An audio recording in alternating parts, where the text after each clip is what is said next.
Shalom sahabat delima yang terkasih dalam nama Tuhan Yesus Kristus.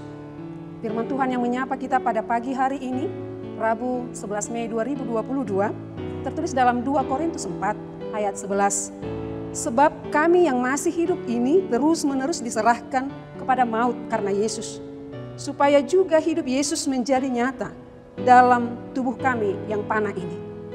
Sahabat delima, banyak orang menginginkan agar hidupnya terus berbahagia. Dan tak seorang pun di antara kita yang menginginkan hidup kita di dalam penderitaan. Bahkan di dalam doa sekalipun kita meminta kepada Tuhan agar Tuhan menjauhkan penderitaan dari hidup kita. Tapi sadar atau tidak sadar, kita setiap hari diancam oleh penderitaan yang silih berganti. Seperti Rasul Paulus mengatakan, sebagai pengikut Kristus, kita bahkan terus-menerus diperhadapkan kepada penderitaan dan maut karena Kristus. Mengapa demikian? Karena kebenaran akan firman Tuhan tidak diinginkan oleh banyak orang. Sebab firman Tuhan akan menegur dan mengkoreksi setiap pribadi yang mendengar. Sehingga orang yang menyampaikan dan melakukan firman Allah sering dicela, difitnah, atau mengalami penderitaan. Ketika fitnahan, celaan itu datang, apa reaksi kita? Apakah kita menjadi tawar hati dan meninggalkan Tuhan? Atau mengatakan, mengapa penderitaan ini akan saya hadapi Tuhan? Namun, nats ini mengajarkan kepada kita melalui kehidupan Paulus.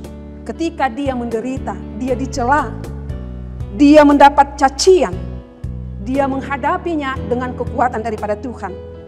Dengan beberapa poin. Yang pertama, dia semakin berdiri kokoh dan semakin semangat memberitakan Injil kebenaran Tuhan. Ia mengatakan, dalam situasi apapun yang saya hadapi, firman Tuhan harus diberitakan. Sebab memberitakan firman Tuhan adalah pekerjaan dan hutang yang harus dia bayar. Yang kedua, dia merendahkan dirinya dan menyadari bahwa dia adalah manusia yang terbatas dan tidak sempurna. Dan di dalam keterbatasannya itu, Allah dengan kuasanya yang tak terbatas itu memilih dan mempercayakan dirinya untuk harta yang berharga, yaitu firman Tuhan.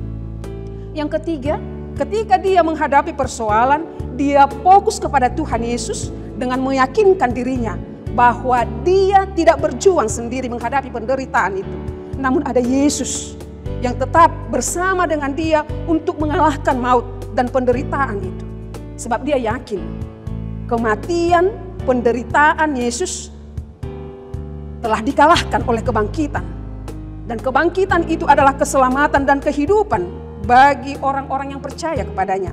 Sehingga jika penderitaan Kristus bekerja dalam diri kita, kuasa kebangkitan itu juga bekerja membawa kemenangan bagi orang-orang yang setia kepadanya. Yang keempat, Paulus mengatakan tujuan dia bertahan menghadapi penderitaan bukan semata-mata untuk memegahkan diri atau supaya orang lain mengatakan dia adalah orang yang hebat, supaya dia tenar, bukan. Tetapi supaya hidup Kristus nyata di dalam hidupnya yang sekarang selagi dia hidup di tengah-tengah dunia ini.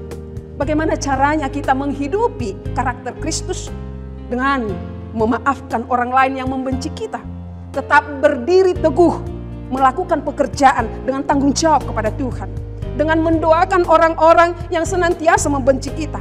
Mengasihi orang-orang dan senantiasa berbuat baik kepada orang lain. Karena itu Paulus mengatakan di dalam Galatia 2 ayat 20. Namun aku hidup, tetapi bukan aku lagi sendiri yang hidup, melainkan Kristus yang hidup di dalam aku.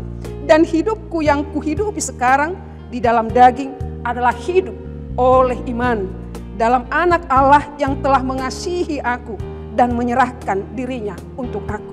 Ketika kita sadar hidup kita adalah milik Kristus, penderitaan sebesar apapun, maka akan kita menangkan juga di dalam Kristus.